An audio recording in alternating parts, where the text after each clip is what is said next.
হাৰিলো মই। আপুনি হাৰিলো বুলি মানি লওক। মনে মনে থাকক। মোৰ ছোৱালীজনী ঢুকাল।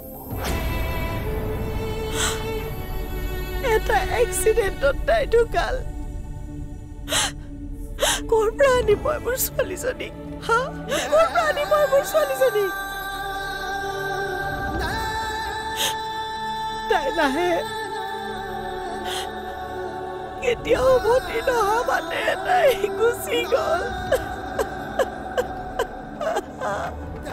তাই মোক এৰি থৈ গুচি গ'ল। তাই মোক এৰি থৈ গুচি গ'ল।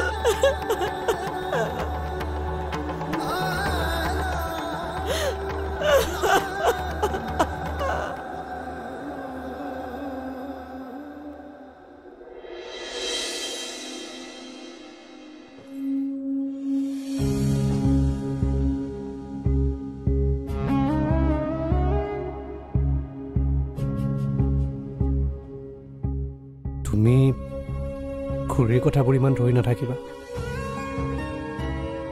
ময়ো জীৱনত বহুত দুখ কষ্ট পাইছোঁ। মইতো কেতিয়াও কাকো বেয়াকৈ কোৱা নাই। কৈছোঁ নেকি? নাই কোৱা। মই কি সংস্কাৰত ডাঙৰ হৈছোঁ বুলি যদি মোক প্ৰশ্ন কৰে, তেতিয়াহ'লে ময়ো সুধিব পাৰোঁ যে সুৰুজ কি সংস্কাৰত ডাঙৰ হৈছিল? সিটো মোক সঁচা কথা কৈ ভাল পোৱা নাছিলে? মায়ে তাক সেইবোৰ শিকাইছিলে নেকি? মনে মনে থাকাচোন। তোমাৰ এইবিলাক কথা খুৰীয়ে শুনিব লাগিলে কথাবিলাক বেলেগ ফালে ঢাল খাব।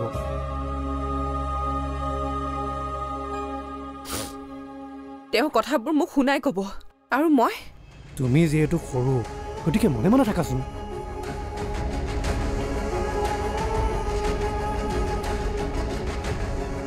কালিৰ পৰা খুৰীৰ মনটো বেয়া, আৰু খুৰীয়ে তোমাক নিজৰ বুলি ভাবিহে কথাখিনি কৈছে। খুৰীৰ মতে তোমাৰ দেউতাই তোমাৰ এইটো অৱস্থাত তোমাৰ এবাৰ হ'লেও খবৰ ল'ব লাগিছিল। আৰু হয়ো দিয়াচোন, তোমাৰ দেউতাই যদি এবাৰ খবৰ ল'লেহেঁতেন সকলোবোৰ ঠিক হৈ গ'লহেঁতেন। আৰু শুনা, কথাবোৰ কি সদায় এনেকৈ পাক লগা হৈ গৈ থাকিব নেকি? কোনোবা এজন যদি সৰু নহয়, তেতিয়াহ'লে কিন্তু গোটেই কথাবোৰ মানুহৰ মৃত্যু পৰ্যন্ত থাকি যাব। আৰু তুমি তোমাৰ দেউতাৰ খবৰ ল'বলৈ গৈ মহান কাম কৰিছা, আৰু খুৰীয়েও তোমাৰ এইটো ক্ষেত্ৰত ছাপোৰ্ট কৰিছে। গতিকে কথাবোৰ এনেকৈ চিজিল লাগিব লাগিছিল, কিন্তু ক'ত নহ'ল। নীলা, এইবোৰ সৰু কথা।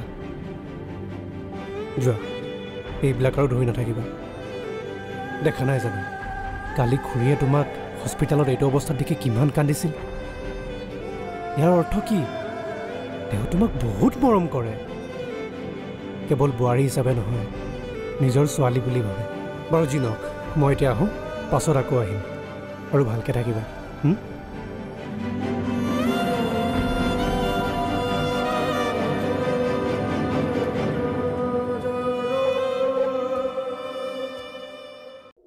সকলো কথাই মনত পৰিছে বুলি মই আপোনাক ন দি ক'ব নোৱাৰোঁ, কিন্তু বহু কথাই যে মনত পৰিছে সেয়া কিন্তু খাটাং।